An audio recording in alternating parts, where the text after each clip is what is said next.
मुस्लिम सलीना जी, आपका इस्तकबाल है हमारे इस चैनल पर। आवाज आ रही है मेरी साहिल? जी, एब्सोल्युटली फाइन। आपका इस्तकबाल है सबसे पहले इस चैनल पर। Thank you so much. I hope you are well. Sorry मैं भी लेट हो गई थी थोड़ी सी, यहाँ पे मैंने कहा था 5 मिनट्स में भी लेट हो जाऊंगी, जी, तो नहीं, इसलिए आप राइट। असल में वक्त पर आ गए, लेकिन चूंकि मेरा माइक नहीं चल रहा था, इसके वजह से प्रॉब्लम हो गई थोड़ी, और मैंने क्षमा अच्छा। मांगा है हमारे दर्शकों से। हिमांशु व्यास जी ने 40 रुपीज का कंट्रीब्यूशन किया है। बहुत बहुत शुक्रिया। जितने लोग भी सुपर चैट सुपर स्टिकर्स भेजते हैं, आपका शुक्रिया।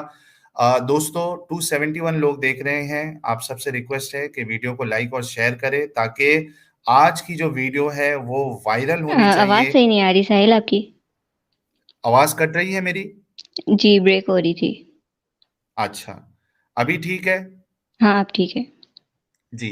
तो मैं दर्शकों से ये कह रहा था कि आप सभी लोगों से रिक्वेस्ट है कि आप लोग आज की वीडियो को खूब शेयर करें, ताकि ये वीडियो लाखों करोड़ों लोग तक पहुंचे।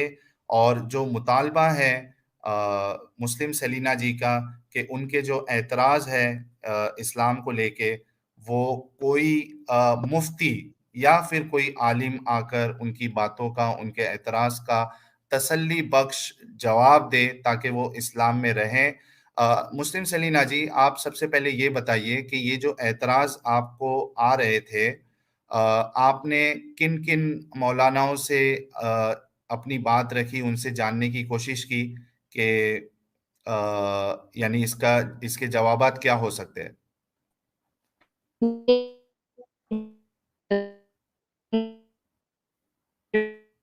सलीना जी, आपकी आवाज ब्रेक हो रही है।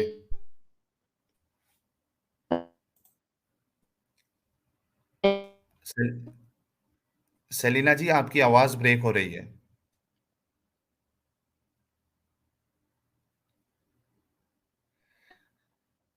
देखिए, शायद अल्लाह भी नहीं चाह रहे हैं कि मुस्लिम सेलिना जी की बात किसी मौलवी या मुफ्ती तक पहुंचे। अब आवाज आ रही? जी, अब बिल्कुल ठीक है। जी। अच्छा, मेरे ख्याल से नेट का कोई इशू चल रहा है। जी, फरमाइए। मेरे जो क्वेश्चन है, पहले तो मेरे स्टार्टिंग में सिर्फ बेसिक क्वेश्चंस होते थे, like why fear Allah, why not love Allah, इस टाइप के क्वेश्चंस थे। When I was 6 years old तब से थे, क्योंकि मैं हिफ्स करने जब से मुझे डाल था तब से मेरे पास क्वेश्चन थे। तो वहाँ के जो मुफ्ती होते थे मदरसे में, जी। जो टीचर्स जिनको वो कहते हैं, तो उनसे भी मैंने काफी बार क्वेश्चंस किए। तो वो एज हम्म। आई सेड के मुझे मतलब बच्चा कह के और इस तरह करके साइड पे कर देते थे। जी। और कोई जो फेमस मुस्लिम स्पीकर्स है, क्या आपने?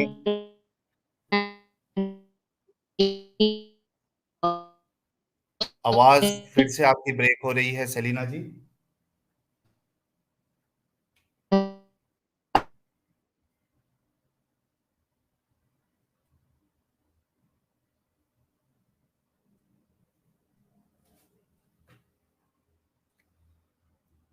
सलीना जी, आपकी आवाज चली गई है।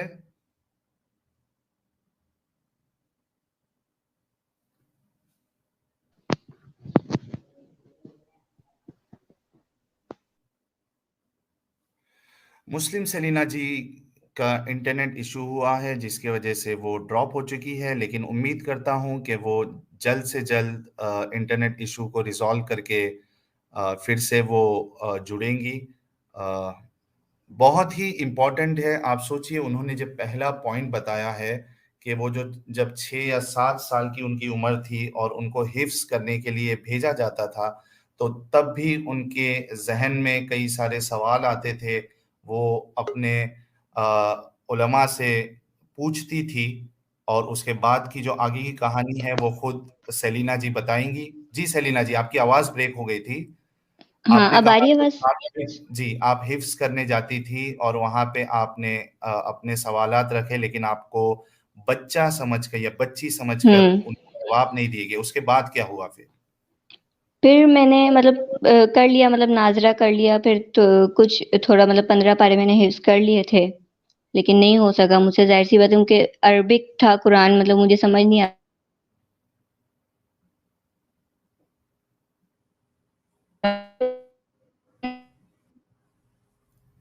से कॉन्टैक्ट किया, अल्लामा शहनशाह हुसैन नकवी से भी कॉन्टैक्ट किया एक बार और रिपीट करें, एक बार थोड़ा रिपीट करना पड़ेगा आपको क्योंकि आपकी आवाज़ फिर से ब्रेक हो गई थी। मौलाना तारिक जमील से मैंने कॉन्टैक्ट किया। सही आ रही है ना आवाज़? मौलाना तारिक जमील साहब तो बहुत बड़ी शख्सियत है, फिर आपका उनसे अ, कॉन्टैक्ट कैसे हुआ? मतलब वो तो हो गया था रिलेटिव्स वगैरह करवा देते हैं कॉन्टैक्ट, काफ़ी सारे वो हुँ, थे, ठीक तो है। उनके थ्रू हो गया था। फिर तो मैंने कैसे कॉल पे बात हुई थी उनसे या फिर कैसे पर्सनली मुलाकात हुई थी? अगर सिक्योरिटी इश्यू नहीं हो तो आप बताइएगा वरना आप इग्नोर कर सकती हैं। हेलो? जी।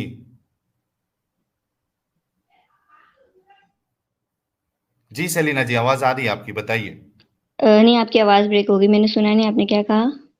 मैं ये कह रहा हूँ कि तारिक जमील जो है, ये तो बहुत बड़ी शख्सियत है। आप कह रहे हो कि रिलेटिव्स के थ्रू उनसे आपकी बात हुई है। तो ये कॉल पे बात होती थी या कोई पर्सनल आपने उनसे मुलाकात की है? यानी पर्सनली आपने मिला है और अपने एतराज़ रखे?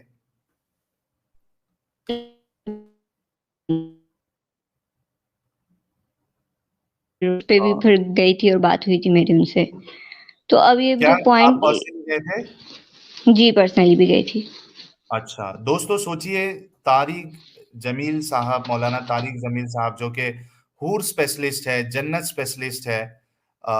मुस्लिम सलीना जी उनके पास भी गई और उन्होंने उनसे सवाल किए, तो क्या जवाबात आपको कुछ लगा ऐसा कि मौलाना तारिक जमील साहब कुछ आपको नहीं, तसल्ली बख्श जवाब दे रहे हैं? नहीं, पता है क्या हुआ जब वो जो बताते थे एक्सप्लेनेशन वो जो देते थे ना, तो वो एक्सप्लेनेशन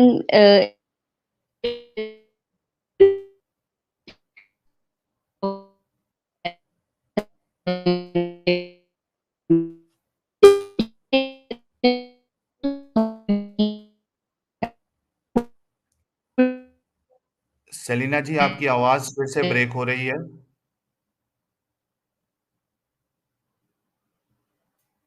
आज पूरी तरीके से अज़ाब आया हुआ है, ऐसा लग रहा है। हेलो, आवाज़ आ रही है मेरी? जी, अभी आ रही है। बिल्कुल चली गई थी आपकी आवाज़, पियानो बज रहा था। ये ये मेरा अक्सर मेरे साथ होता है जब मुझे कोई काम हो या कुछ करना हो तो मेरे साथ ऐसे ऑब्स्टिकल्स आते रहते हैं काम में। जी, जी, ये होता है नई बात नहीं है। जी, आप फिर से रिपीट करिए कि क्या हुआ था जब आप गई थी उनके पास? मैं गई थी उनके पास तो उन्होंने मतलब मुझे कोई एग्ज़ैक्ट मेरे क्वेश्चन्स के आंसर्स नहीं दिए। उन्होंने मतलब बातें घुमाई हदीसों से दूसरी बातें निकाल के समझाने लगे। जैसे कि एक बच्चे का माइंड किस तरह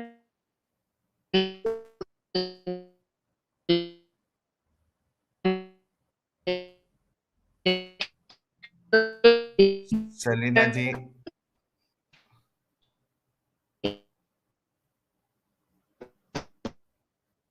सेलिना जी आपकी आवाज़ फिर चली गई है।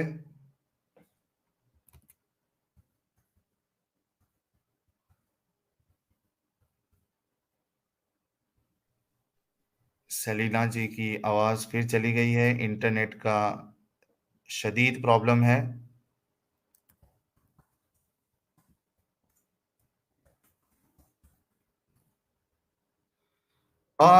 सेलिना जी कहाँ हैं आप? कुछ देखिए कुछ तरीका जिससे कनेक्शन आपका ठीक हो जाए। Hello, can you hear me? जी, बहुत ज़्यादा प्रॉब्लम हो रहा है इंटरनेट का। कुछ इसको कुछ किया नहीं जा सकता सेलिना जी?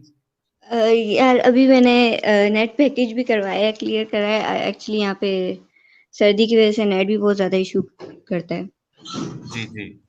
ठीक है। तो आप फिर से रिपीट करिए क्या उन्होंने गोल-गोल घुमाया, हदीसों का कुछ हवाला हाँ, दिया? हदीसों से और दूसरी जो इनके जो खुद की लिखी हुई जो स्टोरीज़ होती आप मौलाना कौन से नकवी के पास गए थे? अल्लामा शहनशाह हुसैन नकवी अच्छा, यहीं पे पाकिस्तान के ही कराची के हैं। ठीक तो है। उनसे तो भी इज़िली वहाँ से कॉन्टैक्ट कौन हाँ, वो जी, शिया स्कॉलर हैं तो फिर मतलब उनके पास ज़्यादा नहीं मुझे भेजा गया क्योंकि मैं एक सुन्नी फैमिली से ठीक है। लेकिन ये पोलाइट हैं और सही जवाब दे दिया, पॉइंट टू पॉइंट बात भी कर ली थी। और हुँ, असल में मेरे जो क्वेश्चन्स फिर कभी-कभी मिक्स सब भी हो जाते हैं, वो इस तरह हो जाता है कि देवबंद, बरेलवी सेक्ट के ऊपर आ जाते हैं क्वेश्चंस मेरे। जी, तो उस हिसाब जी, से उन्होंने मुझे अपने जवाब दे दिए। उन्होंने मुझे कहा कि आप जो है अपने क्वेश्चंस हमें सेंड कर दें, जी। हम जो है करवा लेंगे, बता देंगे आपको। मैंने हुँ, सेंड कर दिए सारे क्वेश्चंस। सारे तो खैर नहीं किए थे, 4-5 किए थे। तो उसपे भी उन्होंने आगे से कोई रिप्लाई नहीं दिया, और मैंने काफ़ी मैसेजेस किए, काफ़ी मैंने कॉल्स भी की, मैंने ट्राई किया कि किसी तरह मुझसे मेरी उनसे बात हो जाए, लेकिन उनका एक ही रिस्पॉन्स था कि हुँ। नामहरम से बात नहीं करते, बस ये था। तो बहरहाल मैंने फिर नहीं किया, मतलब क्या फ़ायदा फ़िज़ूल में मैं ख्वारी कर रही हूँ उनके पीछे, ये लोग जवाब तो देने वाले हैं नहीं मुझे। तो हुँ। मैंने फिर ये फर्स्ट टाइम मैंने ये स्ट्रीम का मैंने देखा, आप लोगों को देखा, तो मुझे शायद ये प्लेटफ़ॉर्म भी ठीक है, मैं यहाँ पे आके अपने सवाल रख लेती हूँ, कोई ना कोई मुझे जवाब दे ही देगा यहाँ पे।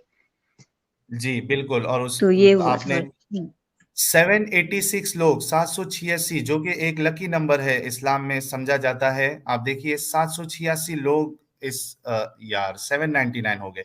दोस्तों वीडियो को लाइक और शेयर करें ताकि हमारी अ, दोस्त मुस्लिम सेलिना जी इनके जो सवालात है जो कि अब वो पेश करने वाली हैं वो पाकिस्तान और हिंदुस्तान बल्कि दुनिया के तमाम मौलवी हजरात तक पहुंचे और इनकी बातों का जवाब मिले वरना ये जैसे ही इनके वक्त मिलेगा ये इस्लाम को फिर छोड़ देंगी। आप सबकी जिम्मेदारी है जितने मुफ्तियान किराम सुन रहे हैं कि मुस्लिम सेलिना जी के जो डाउट्स है वो आप सुनिए और उसके बाद उनको उनका जवाब दीजिए आप। अगर मुफ्ती है आप या आलिम हैं, तो आप जुड़कर मुस्लिम सेलिना जी के सवालों के जवाब दे सकते हैं। जी, मुस्लिम सेलिना जी आप बताते जाइए कि क्या वो आपके डाउट्स हैं, जो आपको सोने पे यानी आप सो भी नहीं पा रही हो, आप कुछ भी नहीं कर पा रही हो, आप सिर्फ़ यही सोच रही हो कि किसी तरीके से आपके सवालों का जवाब मिल जाए। जी। अच्छा, देखो साहिल, पहले तो ये बात है कि अ, जब इंसान के अंदर डाउट्स आते हैं, अब मैंने जिस तरीके से आप लोगों की स्ट्रीम में वीडियोस देखी हैं, आप सिर्फ आप लोगों की नहीं, हारिस सुल्तान की देख लें आप, और भी बहुत सारे लोग हैं जिनकी वीडियोस में क्वेश्चंस किए जाते हैं। क्रिश्चियन प्रिंस को मैंने सुना, और ऐसे लोगों को सुन के फिर मेरे पास कुरान के से रिलेटेड डाउट्स आने लगे। फिर मैंने क्या नाम है इसका, मतलब क्रिश्चियनिटी को देखा, उसमें थोड़ा-सा डिफरेंस था, हिंदुइज़्म में थोड़ा डिफरेंस था। मेरा जो मेन पॉइंट आता था वो था, सबसे पहला मेरा मेन क्वेश्चन जो आता था वो सिर्फ़ ये था कि हम खुदा से, चाहे वो अल्लाह हो या कोई भी, हम खुदा से डरें क्यों? हम उससे प्यार क्यों नहीं करें? एज़ यू नो कि हमने जब भी कुरान पढ़ा है, जब भी कुरान में देखा है, उसमें ये लिखा होता है, fear Allah and do good deeds, fear Allah and offer prayers, fear Allah and kill the infidels. इस डर की वजह से, मैं सीरियसली कहूँ तो, मैं इस डर की वजह से ना मैं रात को सो सकती हूँ, ना मैं नमाज़ें छोड़ सकती हूँ, ना मैं कुछ भी नहीं कर सकती। एवरीथिंग आई मतलब ऐसा लगता है कि लाइक बाउंड हो गई हूँ मैं एक चीज़ में। तो मुझे इस चीज़ का डर है, मतलब जहन्नुम का डर हो गया।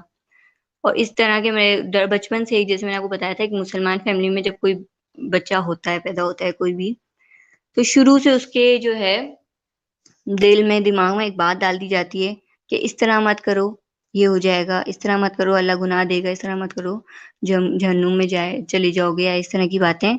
तो वो खौफ हर किसी के माइंड से, जो बहुत ज़्यादा सेंसिटिव लोग होते हैं, ख़ास तौर पे, उनके तो माइंड और दिल से निकलता नहीं है। तो जी। इसी तरीके से मेरे भी जो दिल में और दिमाग में एक बात बैठी हुई है, एक जो इफ वर्ड है, इफ, अगर, इस इफ पर है ना मेरा जो ईमान अटका हुआ है, सच बताऊँ तो। कि जी। अगर तो यानी हुँ, यानी ये जितने अक्सर जो मुस्लिम करते हैं, नमाज़ें पढ़ते हैं या रोज़े रखते हैं, वो मोहब्बत के बदले अक्सरियत का यही हाल है कि वो डर की वजह से पढ़ते हैं कि अगर हमने ये नहीं किया, तो हमें उसका अज़ाब मिलेगा, कब्र में भी और फिर क़यामत में एग्ज़ैक्टली, और एग्ज़ैक्टली। यानी फ़ैसला देखो, होगा और उसके बाद रोज़ों का मैं मुझे नहीं पता। देखो, रोज़ों का मैं कुछ कह नहीं सकती, हो सकता है रोज़े लोग को दिल से भी रखते हैं, खुशी से भी, कि ईद आएगी रोज़े रखेंगे, ईद आएगी तो उस पे भी रख लेते हैं ये लोग रोज़े तो। और लेकिन ये जो हम नमाज़ पढ़ते हैं, ख़ास तौर पे नमाज़ का जो हुक्म है, तो इस पे मेरा बड़ा अजीब-सा क्वेश्चन है कि जी, एक तो ये नमाज़ें जो हैं वो तोहफ़े में दी हुई हैं हमें। ठीक है? जी। अब फिर कहा जाता है कि अल्लाह हमसे 70 माँओं से ज़्यादा प्यार करता है। मैं हम्म। कहती हूँ कि मेरी अगर मम्मा अगर मुझे कोई गिफ्ट देती हैं, चाहे वो बहुत ज़्यादा एक्सपेंसिव गिफ्ट हो, लेकिन मैं उसको यूज़ हम्म। ना करूँ, ऐसे ही रखे रहने दूँ, तो मेरी मम्मा मुझे इतना बड़ा अज़ाब तो नहीं देंगी, या तो मुझे आग में जला देंगी, या फिर घर से हम्म। बाहर निकाल देंगी, ऐसा तो कुछ नहीं करेंगी, आई नो। ये होगा नेक्स्ट टाइम वो मुझे थोड़ा चीप गिफ्ट दे देंगी, थोड़ी-सी नाराज़ हो जी। जाएँगी, या इस तरह कुछ होगा। ऐसे तो इतनी बड़ी सज़ा नहीं, आपने खुद इम्पोज़ की, वो भी क्या इम्पोज़ किया हुआ गिफ्ट। तो ये मेरे हम्म। उस पे वो हो जाता है कि आपने अल्लाह ने दिया है ना, गिफ्ट दिया है, हम उसको यूज़ करें ना करें, अल्लाह को एक तो इबादत की ज़रूरत भी नहीं है। ऊपर से इस तरीके की 5 टाइम की नमाज़ पढ़नी है, खड़े होके पढ़नी है, और बीमारी की हालत में भी इशारों में नमाज़ पढ़नी है, छोड़नी नहीं है ये किसी भी कैसा हाल में गिफ्ट है? नमाज़। तो सॉरी क्या कहा आपने? ये मैं कह रहा हूँ, ये कैसा गिफ्ट इम्पोज किया गया है जिसे लोग कबूल ही नहीं करना चाहते। एग्ज़ैक्टली। मुसलमानों की अक्सरियत जो है वो नमाज नहीं पढ़ती है। हाँ, बिल्कुल। तो अच्छा, जो लोग नमाज़ नहीं पढ़ते फिर वो अपने आप को कहते भी हाँ, हम तो बहुत गुनहगार हैं, हमारा मसला ये वो इस तरह की बातें भी करते हैं। लेकिन मेरा जो पॉइंट था वो बस ये था कि क्यों ऐसा है कि अगर मैं टाइम की नमाज़ छोड़ दूँ तो वो तो अल्लाह का गिफ्ट था ना। मैंने उसको किस तरह रखा, उस पे अज़ाब क्यों दिया गया है मुझे? ये चीज़ मेरे हाँ। ना आज तक मेरे समझ में नहीं आई, और मैंने मतलब जो जहाँ मैं मदरसे जाती थी ना पढ़ने के लिए, उधर की जी। मैंने फीमेल स्कॉलर से ही पूछा तो उनके पास भी जवाब नहीं था, वो आगे से हँस रही थी, लाइक नादान वो मासूमाना क्वेश्चन कर लिया मैंने उनसे कोई, कि ये तो बेतुका कहीं ना क्वेश्चन है, कहीं इसका क्या जवाब दें? सेलिना जी, कहीं ना कहीं हो सकता है कि वो जो फीमेल स्कॉलर थी, कहीं ना कहीं वो भी सोच रही होगी कि यार मैं जिस चीज का सवाल नहीं कर सकी, ये मुझसे ही आके सवाल कर रही है कि ये कैसा गिफ्ट है। ये हो सकता है, कुछ भी पॉसिबल है। जी। तो ठीक है फिर। मैंने खैर मुझे जवाब नहीं दिया, उन्होंने जवाब नहीं दिया। उन्होंने बोला कि है ना ऐसे नहीं है, अगर आपको अल्लाह ने ज़िंदगी दी है तो आपको तो नमाज़ पढ़नी है। अगर अल्लाह वो मतलब एक क्वेश्चन ये लोग करते हैं ना कि अगर आप एग्ज़ाम्पल्स मुझे पता है क्या देते हैं? कि अगर एक जी। मालिक मकान का उसका घर है तो वो उसको तोड़ रहा है, तो आप कौन होते हो उसको ये पूछने वाले कि वो क्यों तोड़ रहा है? ये लोग हम्म। मुझे एग्ज़ाम्पल्स ये वाली देते हैं। तो मकान मैंने मालिक पूछा कौन कि है है? ना, अगर मालिक मकान ने अपने घर में जी? मकान मालिक कौन है इधर? अल्लाह मकान मालिक है। हाँ, अल्लाह मकान मालिक है, ठीक और है? घर किसका तोड़ रहा है वो? अपने बंदों का। अपना ही। अपना तोड़ा मतलब अपनी खुद की दुनिया, मतलब अल्लाह ने बनाई, फिर अल्लाह जो हाँ मर्ज़ी हाँ। उसमें करे, हम कौन होते हैं बोलने वाले, ये एक उनका वो पॉइंट था उनका ये। क्या क्या मिसाल दी है आप लोगों, सोचिए आप। मिसाल दी जा रही है जिसमें जो मालिक है वो अल्लाह है और वो अपना ही घर तोड़ रहा है, यानी अल्लाह जो है घर तोड़े या कुछ भी करे, इससे आपको फर्क नहीं पड़ना चाहिए, बल्कि आपको जो बताया गया है चुपचाप आपको उसको मानना है और उसको करना है। जी सेलिना जी, उसके बाद क्या हुआ फिर? तो मैंने उनसे मैंने उनको उनकी ही मिसाल में एक क्वेश्चन कर लिया कि अगर अल्लाह जो है अल्लाह सॉरी अल्लाह कह रही हूँ मैंने, अगर बोला मालिक मकान अपने घर में रेंट के जो वो होते हैं, लोग होते हैं, वो रखता है, रेंट पे घर देता है, तो वो घर में आके उनको ये तो नहीं कहेगा ना कि तुमने बस 5 टाइम की नमाज़ पढ़नी है, तुमने जो है इस चीज़ को इधर से नहीं लाना है, इस चीज़ को, वो तो उसको उनका आप रेंट दे रहे हैं ना, वो लोग तो रहेंगे अपने घर में। तो वो हम्म। मैंने बोला कि उसपे तो हुक्म नहीं चला सकते ना कि लोग क्या कर रहे हैं घर में रह के, वो कुछ भी करें, वो जी। तो रेंट पे कर रहे हैं। तो उसपे बोला गया कि नहीं, अल्लाह मैंने बोला एक तो अल्लाह ने खुद पैदा किया, अल्लाह सब कुछ खुद करा, अल्लाह ने गुमराह भी अल्लाह खुद करता है, कुरान में लिखा हुआ है साफ, ठीक है? और बिल्कुल। क्या नाम है इसका, अच्छा 3 जगहों पे अलग-अलग चीज़ें लिखी हुई हैं, कहीं पे लिखा हुआ है शैतान गुमराह करता है, कहीं पे लिखा हुआ है अल्लाह खुद गुमराह करता है, कहीं पे लिखा हम्म। हुआ है कि इंसान खुद अपनी वजह से गुमराह हो जाता है, अपनी वजह से मिसगाइड हो हम्म। जाता है। तो बहुत ये तो कंफ्यूज है। एक हाँ, ये एक कन्फ्यूज़न ये थी मेरी कि अब मुझे ये नहीं समझ आया कि अगर मैं नमाज़ मुझे गुमराह कौन कर रहा है, शैतान कर रहा है, या मैं खुद अपनी वज़ह से गुमराह हो रही हूँ, या अल्लाह की मर्ज़ी से ये सवाल कर रही हूँ। जी। तो ये इस तरह के बड़ा अच्छा ही वैलिड पॉइंट है, और ये ऐसा सवाल है जो मैं नहीं समझता हूँ कि कोई भी आलिम या कितना भी बड़ा आलिम हो, मुफ्ती हो, वो इस गुत्थी को सुलझा सके कि हिदायत देता कौन है, गुमराह करता कौन है? क्योंकि अगर आप देखो, जैसे कि आपने बताया कि अल्लाह भी गुमराह करता है, शैतान भी गुमराह करता है, इंसान खुद भी गुमराह होता है। तो ये उसकी जो यानी कहते हैं ना कि इसका जिम्मेदार रिस्पॉन्सिबिलिटी कौन लेगा? वो रिस्पॉन्सिबिलिटी किस पे आती है? अगर अल्लाह पे आती है, क्योंकि फाइनली अल्लाह गुमराह कर रहे हैं, तो फिर सजा भी अल्लाह को मिलनी चाहिए, ना कि बंदों को। सही। अच्छा, ये लोग मतलब जो है, मैंने इस पे और भी क्वेश्चन वो करे थे ना, कि मैंने आपको बताया जैसे हम डर के नमाज पढ़ते हैं, मैंने आपको बताया ना अभी कि मैं हम्म। खुद ऑनेस्टली स्पीकिंग, अगर मैं 6 टाइम की यहाँ पे नमाज पढ़ती हूँ, अभी भी मैं 6 टाइम की नमाज पढ़ती हूँ। बाकी तो लोग तो 5 टाइम की पढ़ते हैं, आप छह, छठी नमाज कौन सी है आपकी? तहज्जुद की। अच्छा। ठीक है जी। तो ये नमाज़ें अगर मैं पढ़ती हूँ ना, तो लिटरली मेरे दिल में खौफ होता है, हम्म। डर होता है कि अगर हम्म। तो मैं नमाज़ तो पढ़ी हूँ, लेकिन यार कॉमन सेंस वाली बात है, एक बंदा डर के नमाज़ पढ़े, एक बंदा डर के अल्लाह के सामने खड़ा हो रहा है, क्या फ़ायदा ऐसी नमाज़ का? बिल्कुल। ऐसी इबादत का क्या फ़ायदा? मैं चाह जी। रही मैं मतलब मैं सबसे ये क्वेश्चन किया था कि मैं चाहती हूँ कि मैं अगर अल्लाह के सामने, खुदा के सामने खड़ी हूँ, तो दिल से खड़ी हूँ, मोहब्बत से खड़ी हूँ, डर ना हो मेरे दिल में। हम कितने चीज़ों से हम डर के अल्लाह से ये चीज़ वर्ड यूज़ भी नहीं कर सकते, हम अल्लाह के सामने ज़िद नहीं करें यानी। हालाँकि मैं जब अब तक तो जो है ना, ये क्वेश्चन्स मैंने स्टार्ट करने से पहले, मैं दुआएँ भी बच्चों की तरह करती थी, ठीक है? कि यार अल्लाह प्लीज़ ऐसे कर दो, इस तरह की मैं दुआएँ करती थी ना, बिल्कुल अजीब तरीके से मैंने अपने इस्लाम को फ़ॉलो किया है। हम्म। तो इन लोगों ने मुझे कहा, जब मैंने ये बात कही डर की, तो उन्होंने कहा ये तो तकवा है। तो और मुत्तकी लोगों को अल्लाह बहुत पसंद करता है, जो डर जी। डर के किसी चीज़ को कर रहे हो इस्लाम में, या फिर डर के किसी गुनाह को रोक रहे हो, उसको मुत्तकी कहते हैं ना, कोई जो इस तरह का बंदा होता है। तकवा जिसके दिल में है। हाँ, तो फिर मैंने कहा कि आप मेरी पूरी बात, आप बात तो ले रही हैं, ठीक है, मैं मानती हूँ तकवा है, लेकिन आप मेरी दूसरी बात का जवाब नहीं दे रही हैं, जब मैं कह रही हूँ कि मुझे इस तरह नमाज़ नहीं पढ़ने का दिल करता मेरे को, लेकिन मेरी मजबूरी है, मुझे पढ़नी पड़ती है, इस डर से कि मैं कहीं मुझे जहन्नुम में ना डाल दे, तो इसका क्या हल है? तो कहते नहीं, नहीं आपको इसी तरह पढ़ें, तो इस तरह तो ज़्यादा अल्लाह पसंद करेगा। मतलब कि हम्म। कोई जवाब नहीं, एक बेसलेस पॉइंट बता दिया कि इसी हम्म। तरह करें, इसी तरह अल्लाह आपको पसंद करेगा। सेलिना जी, मैं यही जब आप ड्रॉप हुई थी, तब मैंने एक बात बोला था कि जो मुस्लिम स्कॉलर्स होते हैं, मुफ्ती होते हैं, बड़े बड़े स्पीकर्स होते हैं, ऐसा आप कोई मुफ्ती या स्कॉलर नहीं पाओगे जो ये कहेगा कि आपके सवालात के मेरे पास जवाब नहीं है। वो हर सवाल के आपको जवाब देगा, लेकिन फ़र्क इतना है कि वो आपको तसल्ली बख्श जवाब नहीं दे पाएगा। वो आपके सवालात का जवाब नहीं दे पाएगा। वो यहाँ से हाँ, वहाँ एग्ज़ैक्टली, डलेटियाँ बनाएगा। मैं यही बात कर रही हूँ। मैंने जब आपको पूछा था, मैं आपसे क्या कहा था कि मुझे जवाब चाहिए, या तो वैसे मैं हदीसों पर नहीं बिलीव करती, लेकिन अगर वो बंदा मुझे जवाब अगला बंदा मुझे जवाब दे रहा है ना हदीसों से भी निकाल के, जिससे मैं सैटिस्फाई हो जाऊँ, यकीन करो मैं उस हदीस को भी एक्सेप्ट कर लूँगी।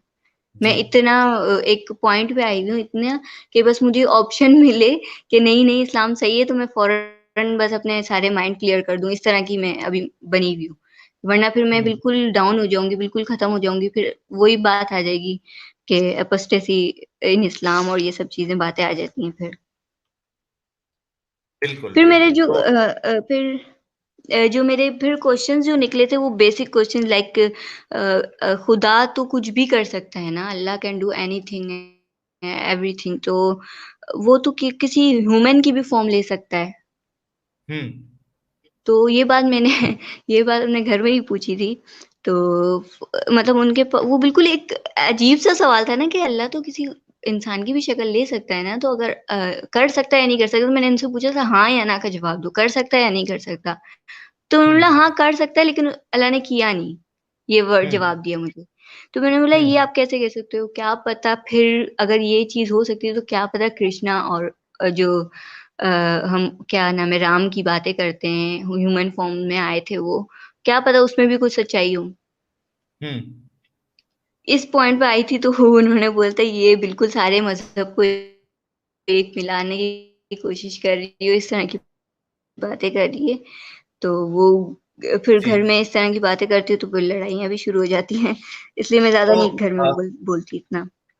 फिर अच्छा मेरी जो और एक आयतों चीज़ से क्या रिलेटेड हाँ, जी? सॉरी आपको मैं रोक रहा हूँ। लास्ट टीम में मैंने एक जी, जी। वीडियो चलाया था एक आलिम साहब का और हमने ये बात सुनी भी है कि देखिए कुशाल गहलोत जी का भी वही सवाल है, ₹40 का इन्होंने कंट्रीब्यूशन किया, बहुत-बहुत शुक्रिया। क्या प्यारे नबी का यूरिन और थूक में बरकत है?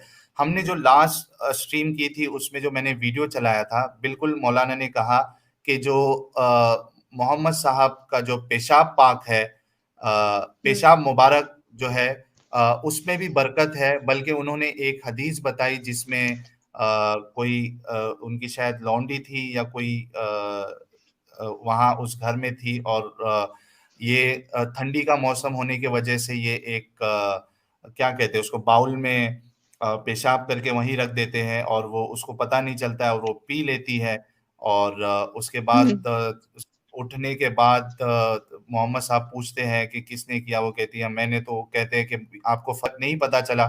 तो उन्होंने कहा नहीं फ़र्क प पता चला। तो कहते हैं कि याद रखो कि इसके बाद अब ज़िंदगी में आपको कभी पेट में दर्द नहीं होगा या बीमारी नहीं होगी। वो एग्ज़ैक्टली वीडियो मैंने चलाया था। आप सोचिए कि इस तरीके से एक इंसान का ज़हन जो है उसकी उसकी जो सोच है, उसकी जो लॉजिक है, वो बिल्कुल मार देता है इस्लाम। आप सोचिए आपने सुना था ये बात कि मोहम्मद साहब का थूक, उनकी जो वज़ू करके जो पानी वो थूकते थे, वो उनका पेशाब मुबारक, ये सब मुबारक है, पाक है, आपने सुना था? नहीं, वो स्ट्रीम मैंने देखी नहीं, लेकिन ये जो आप बता रहे हो ये जो भी है, तो क्या नाम है इसका, ये हदीस सही हदीस में है सब कुछ? अब वो इसका तो हमने थूक का जो है वो तो गालिबन सही हदीस में आता है, लेकिन उन्होंने पेशाब वाली जो हदीस बताई मैंने नहीं देखी है। लेकिन उन्होंने बच्चों हुँ, को वो मदरसों के जो बच्चे होते हैं, बच्चे यानी जो बड़े बच्चे, उनके सामने वो हुँ, दर्स हुँ। देके बता रहे हैं, हदीसों का जी, दर्स। जी। उसमें बता रहे हैं कि ये हदीसें हैं, ये सही हदीस है और ये जो हदीसें हैं मैं आम मुसलमानों के पास बोलता भी नहीं हूँ वरना वो हमें पागल समझेंगे। आप सोचिए अच्छा कि किस एक बात तरीके से बताऊँ, उस अभी इंसान मैं की एक सोच समझ हदीस जाती है। देख रही थी, एक कैनमिस का एक वीडियो देख रही थी, उसमें जो है मन सब्ब नबिय्यन फ़क़्तुलूहु वाली हदीस जो है, वो काफ़ी वायरल हुँ, करी हुई थी। वो उसी तरह जिस तरह आप बता रहे हो ना कि बड़े बच्चों को और छोटे बच्चों को मतलब वो हदीस बता रहे थे, जिस तरह इस हुँ, हदीस की आपने बात करी, तो उसी तरह वो कह रहे थे बता मतलब एक माइंड बना रहे थे स्टूडेंट्स का कि मन जी, सब्ब नबिय्यन फ़क़्तुलूहु, जो भी नबी की गुस्ताखी करे उसको कत्ल कर दो, नबी गुस्ताख नबी का कत्ल है। तो ये हुँ, इस पे है ना इंजीनियर मोहम्मद अली मिर्ज़ा ने एक एक्सप्लेनेशन दी थी, बयान दिया था और बोला हुँ, था कि ऐसी कोई हदीस है ही नहीं, अगर है भी तो ये कहाँ सही मुस्लिम और सही बुखारी की ऑथेंटिक हदीस हैं इस तरह की। तो हुँ, मतलब ये जो है ना हदीसें हो सकता है क्या पता वो हदीस सही भी हो और क्या पता नहीं भी हो, लेकिन ये इस पॉइंट पे जो आप बात कर रहे हो सकता है ये उस टाइम ये हुआ हो। एक तो आपको पता है कि हुँ, अरब का जो उस टाइम जो इस्लाम थे उस टाइम था ही दौर जाहिलिया था। ठीक है? हुँ, फ़ौरन इस्लाम आने से जाहिलियत खत्म तो नहीं हुई होगी ना? फ़ौरन तो नहीं खत्म हुई होगी एज़ यू नो। तो जी। हो सकता है उस टाइम ऐसा कुछ हुआ भी हो। हाँ, और हो फिर सकता वही है। बात आ जाती है हुज़ूर सल्लम पे जब बात आती है कि हुज़ूर सल्लम ने खुद ही ये चीज़ कही है, करवाई है लोगों से, तो ये तो एक पॉइंट बनता है, क्वेश्चन बनता है, हाउ इज़ दिस पॉसिबल? जी, बिल्कुल, बिल्कुल। तो आपका ये मैंने सॉरी आपको बीच में रोका, उसके बाद फिर आपके अगले और सवालात क्या है? अगर कोई मुफ्ती साहब तक ये बात ये वीडियो पहुँचेगी तो जितने सवालात हैं हुँ। वो नोट डाउन करके उसके बाद वो एक-एक आपके जवाबात रेडी करेंगे। हुँ। जी। अच्छा, ये जैसे अरबिक की जो है ना मैंने बताया ना मैं जब मदरसे जाती थी और जब मैं सवाल करती थी, तो उसमें मेरे सवाल ये भी थे कि है ना कुरान में कैसे चेंजेज़ 1400 साल कुरान है। तो जिस तरह आप लोग कहते हो कि हुज़ूर सल्लम से 500 साल पहले हज़रत ईसा आए थे ना, तो हुँ, 600 साल पुरानी कहते हैं बाइबल किस तरह ऑथेंटिक हो सकती है? जब 600 साल पुरानी बाइबल ऑथेंटिक नहीं हो सकती, तो 1400 साल पुराना किस तरह कुरान भी किस तरह ऑथेंटिक होगा? तो ये बात मैं पूछती बिल्कुल। थी कि कुरान में जो है चेंजेस क्यों नहीं आ सकती, क्या पता किसने किया हो वो चेंजेस या कुछ भी। तो बोला कि है ना मतलब कुरान की जिम्मेदारी अल्लाह ने ली है, ये सारी बातें मैं पूछती थी। तो उन्होंने कहा कि है ना कुरान की चेंजेस से मतलब ये है कि अरबिक में चेंजेस नहीं आ सकती। जबकि मैंने खुद जो है ये रिसर्च करके मैंने जो पूरी एक लिस्ट निकाली थी उसकी आयतों की बकायदा verses word verse to verse मैंने देखा था। कहीं पे अब्दुल्ला लिखा है, कहीं पे इंदुल्ला, वो वर्जन्स जो नहीं है कुरान के, हाउस वर्जन में हम्म। अलग लिखा है, वर्स वर्जन में अलग लिखा हुआ है चीजें। हम्म। तो तब भी अगर आप कह रहे हो कि अरबिक में चेंजेस नहीं हो सकती, तो ये तो फिर सामने आ गई ना सारी बातें। तो अब इस चीज का जवाब भी कोई क्यों नहीं दे रहा, इस चीज पे कोई कोई इतनी आप लोग वीडियोस बनाते हो, मैं स्कॉलर्स से वो कर रही हूँ कि आप लोग इतनी जी। वीडियोस बनाते हो, हर दूसरे दिन कोई ना कोई बयान आ रहा होता है टीवी पे आप लोगों का, तो इन चीजों हम्म। पे क्यों बात नहीं करते, जबकि यही तो मेन चीजें हैं जो इस्लाम से लोगों को दूर करती हैं। हम्म। और आप लोग चाहते हो कि इस्लाम में लोग आए भी लेकिन इस तरह के सवाल भी ना करें, बस जो ईमान है। मुझे भी कहा गया ईमान पे यकीन करो, मुझे कहा कि अल्लाह को मानो, मैंने माना। मुझे कहा हम्म। नबी को मानो, प्रीवियस प्रॉफिट्स को मानो, कुरान पर ईमान लाओ। सब पे सब कुछ कहा, सब कुछ ईमान लाई, क्योंकि ईमान की बात होती तो फिर सवाल नहीं बनता। लेकिन जब हम्म। जानने की बात आती है, कुरान को पढ़ने की, समझने की बात आती है, तो कम से कम कुरान से रिलेटेड तो जवाब दे दो। अब उस पे सवाल करते तो भी मुर्तिद बना देते बंदे को। फिर क्या अच्छा, करें। मैं ये कहना चाहता हूँ, जितने हमारे मोमिन भाई सुन रहे हैं, मुस्लिम भाई सुन रहे हैं, कि कोई अगर सवालात करे तो आपको गुस्सा क्यों आता है उस बात पर? आप उनकी जान के दुश्मन क्यों बनना चाहते हो? आप उनके पीछे क्यों पड़ जाते हो? यहाँ पे खुद मोहम्मद अली भाई कई बार आए हैं और उन्होंने ओपन धमकियां दी है कि हम जो इस्लाम को छोड़ दे, मुर्तद हो जाए, उनको जो है अगर मौका मिले तो हम कत्ल कर दे। क्यों पीछे पड़ जाते हो? क्या प्रॉब्लम है आप लोगों को? अगर वाकई में अल्लाह को प्रॉब्लम है इस तरीके से सवाल करने पे, इस्लाम के छोड़ देने पे, तो अल्लाह खुद निपट लेगा ना। आप लोगों को क्यों करना है? आपके जरिए क्यों करवा रहा है अल्लाह? क्या आपको मैसेज आया था अल्लाह का? क्या वही उतरी थी आपके ऊपर? आप लोगों को अपने ऊपर ये जिम्मा लेने की क्या जरूरत है? अगर कोई इस तरीके से एतराज करता है तो ज्यादा से ज्यादा आप क्या कर सकते हो? अगर आपको लगता है कि इस्लाम सच्चा है, अगर कुछ मिस रिप्रेजेंटेशन हो रहा है, तो आप वीडियो बनाइए, जवाबात दीजिए। आप जो इस्लाम पे सवाल उठाता है, जो इस्लाम छोड़ देता है, आप उनकी जान के दुश्मन क्यों बन जाते हो? क्या मिलेगा आप लोगों को इससे? एक इंसान, अगर आप इस तरीके से जो सवाल करे उसके पीछे आप पड़ जाओ, जो इस्लाम छोड़े उसके पीछे पड़ जाओ कि नहीं अब हम इसको जो है इन जैसे लोगों को इस्लाम में लाके रहेंगे, या उनको सवाल करने का मौका भी नहीं देंगे, उनकी जान के पीछे पड़ जाएंगे, तो यार कैसे चलेगा? इन लोगों इंसान का कहना और दूर कुछ नहीं यूं जाता। है कि इन लोगों का कहना कुछ यूं है कि कुरान की वर्सेस पे कोई सवाल हो पैदा ही नहीं हो सकता, मतलब कि जो हम्म। सवाल करे वो मूर्ति थे। जो दिन मोहम्मद साहब ने मुझे कहा था, कही थी बात। तो ये पॉइंट ये है कि फिर अगर ये बात अगर जब कहते हैं ये लोग, तो इसका मतलब कि इस्लाम में क्या नॉलेज पर भी पाबंदी लगाई जाती है। बिल्कुल। नॉलेज यानी के लिए अगर इनके बंदा कोई मतलब सवाल का कर रहे हैं, हाँ। इनके मतलब का कोई सवाल करे जिसका इस पे जवाब है, तो ठीक है। लेकिन ऐसा सवाल जो इनको लगता है जिसके कोई जवाब नहीं है, या एक बंदा इस्लाम में ना रह के सवाल करे, तो क्या प्रॉब्लम हो जाता है आप लोगों को? एग्जैक्टली। अल्लाह पे क्यों नहीं छोड़ देते? दुआ क्यों नहीं करते आपके इन जैसे लोगों को हिदायत दे अल्लाह, बजाय इसके कि आप जो है लोगों के जान के दुश्मन बन जाते हो, उनकी जिंदगियों के दुश्मन आप बन जाते हो। एक इंसान, आपको पता है कि एक इंसान इससे और इस्लाम से दूर चला जाता है। एग्नोस्टिक्स विनोजा ने 29 रुपीज का सुपर स्टिकर भेजा है, बहुत बहुत शुक्रिया। जी सेलिना जी, आप कंटिन्यू करिए। अच्छा, फिर जो क्वेश्चंस हैं जैसे जिजिया टैक्स के बारे में पता होगा आपको। जी बिल्कुल, तो हमने स्ट्रीम भी की है उसके ऊपर। अच्छा, तो ये जिजिया टैक्स, अब देखो, अगर कोई पाकिस्तानी, अब ये पाकिस्तान है, तो यहाँ पे कितने नॉन मुस्लिम, आप अगर अंदरूने सिंध की साइड पे जाते हैं तो सब के सब गरीब, किसी के पास खाने को पैसे नहीं है, तो वो अपना जिजिया टैक्स हम्म। किस तरह पे करेगा? वो जिजिया टैक्स नहीं पे करता। तो उनके साथ जो ये फोर्स हम्म। कन्वर्जन चल रही है, मेरे पास कोई 22-23 केसेस अभी भी पेंडिंग पड़े हुए हैं जो मुझे स्टडी के लिए मिले हैं। वो जी। इस बेस पे किया है उन्होंने कि उन्होंने जिजिया टैक्स पे, अच्छा जिजिया टैक्स पे किसको करना है? अगर कर भी रहे हैं तो गवर्नमेंट को करना है, वो गवर्नमेंट देखे ना कि क्या है क्या, इस पे भी कोई प्रॉपर एक्सप्लेनेशन नहीं दी हुई है जिजिया टैक्स पे भी। तो यहाँ पे ना जिजिया टैक्स ना पे करने पे वो फिर फोर्स कन्वर्जन होती है, यहाँ पे 13-13 साल की 12-12 साल की बच्चियों को फिर लेके जाके उनसे निकाह कर लिया जाता है, ये चीजें होती हैं। तो ये आपको पता होगा, या फिर कत्ल हो जाओ या फिर जिजिया टैक्स दो या फिर इस्लाम कबूल कर लो, तीनों नहीं करते तो फिर शादी का ऊपर वो कर लेते हैं कि मुसलमान करवा देते, जबरदस्ती फोर्स कन्वर्जन करके इधर निकाह ये कर आप लेते हैं। पाकिस्तान की बात कर रहे हो? मुझे नहीं पता, शायद इंडिया में होता है कि नहीं ऐसा, लेकिन नहीं, नहीं, पाकिस्तान में तो इंडिया ये में चीज हो रही।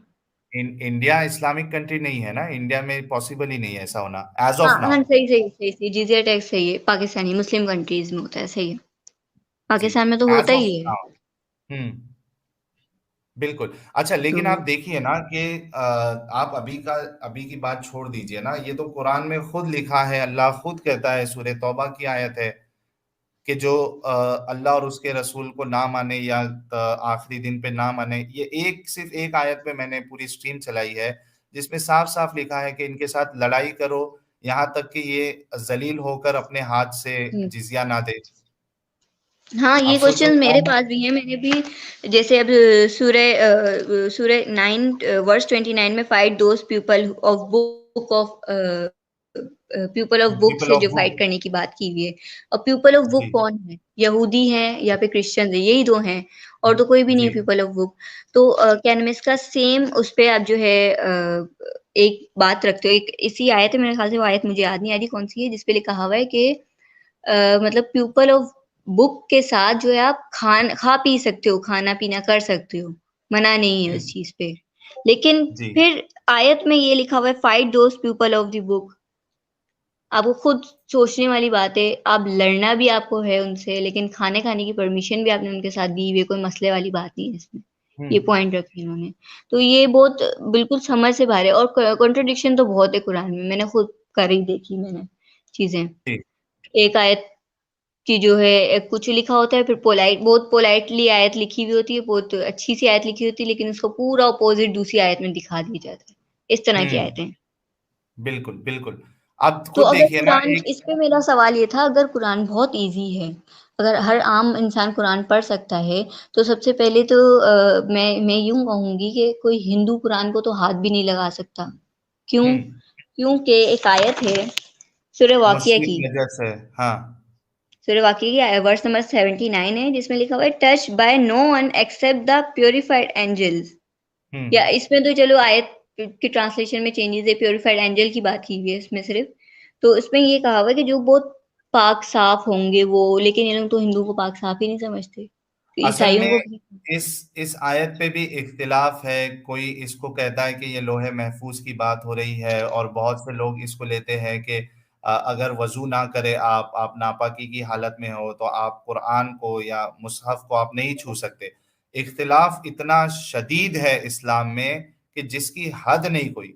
हर एक इंसान का अपना, हर एक मुसलमान का अलग अलग वर्जन आपको मिलेगा, और यही सब हाँ, सवालात ये जो वर्जन आपके। की जो आप बात कर रहे हो ना, ये वर्जन्स क्यों हैं इतने, हर हर किसी के अपने अपने वर्जन इसलिए हैं क्योंकि सेक्ट हैं बहुत सारे। नहीं बनते ना, अगर सेक्ट, जब हुज़ूर सल्लल्लाहु अलैहि वसल्लम ने दो बातें कही कि तुम सिर्फ फर्ज को पूरा करना, तो तुम सिर्फ फर्ज को पूरा करते, नहीं बनाते इतने सेक्ट, लेकिन हदीस तो पूरी करनी थी ना इनको। हदीस को तो हम्म। कवर करना था, कि वरना फिर गलत साबित हो जाती हदीस, तो फिर लोग आवाज उठाते, लोग इस्लाम की तरफ आते नहीं। ये पॉइंट था इनका। तो सेक्ट तो देखिए, बनना लाजमी है, जब सेक्ट बने। मैं मैं आपको इसका जवाब यूं देना चाहता हूं कि जो फिरके बने हैं उसकी बुनियादी वजह यह है कि कुरान जो है वो आसान नहीं है, एम्बिगुअस है, क्लैरिटी नहीं है इसमें, ना ही हदीसों में है। उसमें कई सारे जो हदीसों में आपको कई सारी हदीसें मिल जाएंगी, उसके बाद उसमें फिर उसका एक अलग साइंस है पूरा। तो ये अल्लाह अपने मैसेज को ठीक से ना पहुंचाया, जिसकी बुनियाद पे ये